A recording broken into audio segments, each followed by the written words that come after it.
What's good, YouTubers and YouTubettes? This is JB Sports, back again with another one. What an epic heavyweight clash. I got to eat a little crow, ladies and gentlemen. I predicted that Deontay Wilder would stop Tyson Fury in the 10th round. I predicted that his corner was going to wave that white flag and stop the fight due to his face not holding up. I thought Deontay Wilder was going to bust him up and cut him up, but that was not the case. Give Tyson Fury his credit. Give Deontay Wilder his credit. Great matchup. Great matchup. Both guys showed a lot of heart. Both guys showed a lot of grit.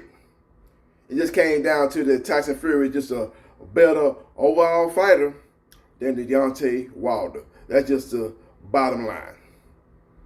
He was able to get off the floor not one, but two times in a round.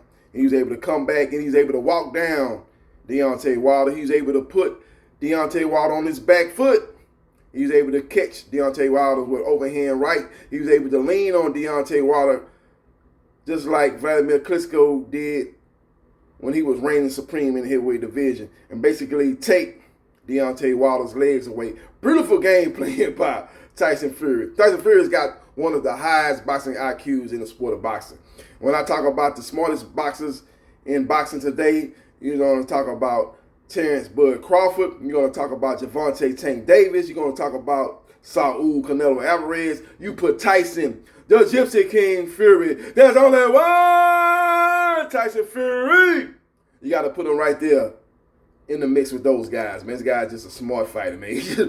He broke Wilder down, man. I got to give him credit where the credit's due. That dude is a dog. He is the real deal. He is that dude. He is the number one fighter in the heavyweight division today, and he is the best heavyweight of this era. Make no mistake about it. Did a good job of backing Wilder up. Wilder was able to land the right hand, but he was able to get Wilder to revert back to old form. And that was to Wilder's demise, man. He was basically fighting off the back foot, and he was doing that old square up. You know, you square somebody up, you about to fight somebody in the backyard, you square somebody up, you got your right leg up front, and you got your back leg behind the right leg, and you kind of like, you squaring them up. That's just what Wilder was doing. When you're doing that in a boxing ring, a technician like Tyson Fury was going to pick you apart, and that's what he was able to do, man. He was able to just bogart, roughhouse. He did a lot of dirty tactics. But again, I told you this in a previous video when I was breaking this fight down. Bernard Hopkins did a lot of dirty tactics. He did a lot of borderline cheap shots in the ring. But he was able to use that to his benefit. And Fury seemed to master that in the same regard. And he was able to get over, not only on the referee, but on Deontay, the Bronze Bomber Wilder. Great fight, great matchup. Lived up to the hype. They said it was a little over 15,000 in attendance. I think it was like 15,820. They're expecting around 10 million or more gates. The fight was a success. We'll see how many pay-per-view buys it do, but Tyson Fury is that dude, man. He's the best guy in the heavyweight division. Make no mistake about it. Wilder just is not big enough. When you talk about the heavyweight division, you would hope one day that they will put a limit on the heavyweight division, because you got like the heavyweight division, you got the super heavyweight division. Guys like Deontay Wilder that would flourish in the heavyweight division, they're not going to flourish in the super heavyweight division. You got guys that are much bigger, and then when you talk about a guy that's more skilled than Deontay Wilder, he's up shit creek without a paddle, man. That's just what it is, man. People said that the reason why he lost the second fight was because Tyson Fury did a lot of illegal tactics, manipulated the blood, and I do believe he did manipulate the glove. But I think he did that partly because he felt he got robbed in the first fight, and then when he was fighting the fight after that fight, the Otto Wallin fight, he got cut up, busted up. He had a deep gash over his right eye. He didn't want to take a chance after a short turnaround coming off that fight, so he wanted to put himself in the best position. That's why he stepped to Wilder. He was able to stop Wilder in dramatic fashion in that second fight, and he did similar things in this third fight. But he ate a little bit more leather than he did in that second fight, as Wilder showed you guys that he wasn't himself in that second fight. He fought a much better fight in the third fight. But when it came down to it,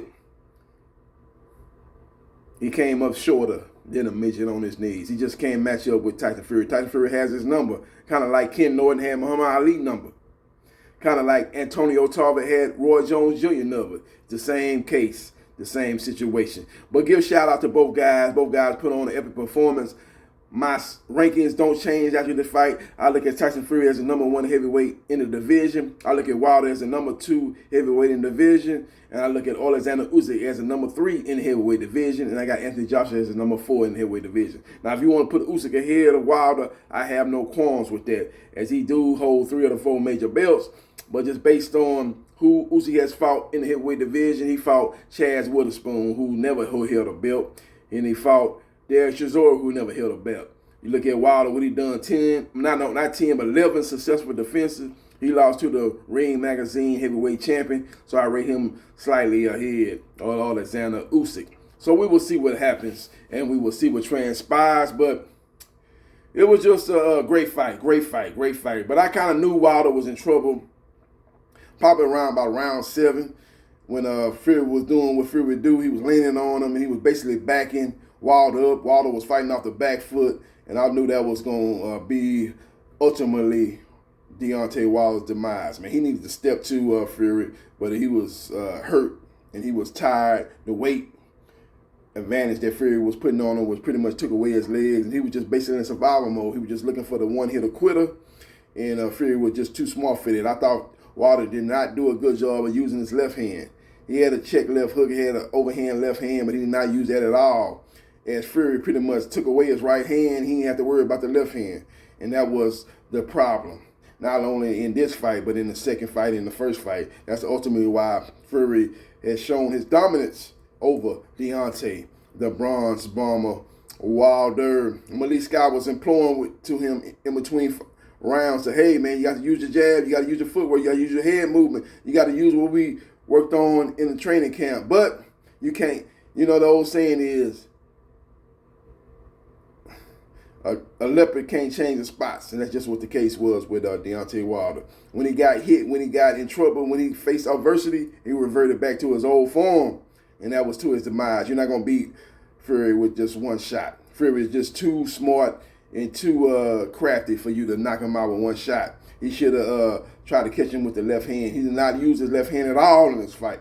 He basically was a one-handed fighter. He basically was a one-trick pony, and Fury was able to basically take advantage of that type of fighter. Let me know your thoughts on what you think about this matchup with Tyson Fury and Deontay Wilder. This is one of the best heavyweight matchups in recent history. Let me know your thoughts on who you think Tyson Fury should fight next. Should it be the winner of Dillian White, Otto Wallin, or should he maybe take a voluntary against maybe a Frank Sanchez, who looked good when he stopped? Now he stopped when he defeated Jabba.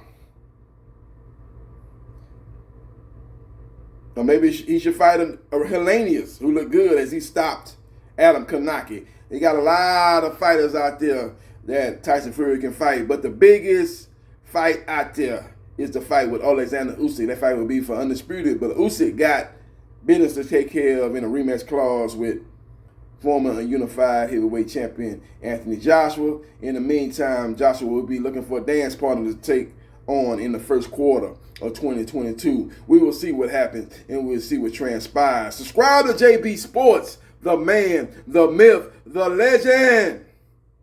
And I holla.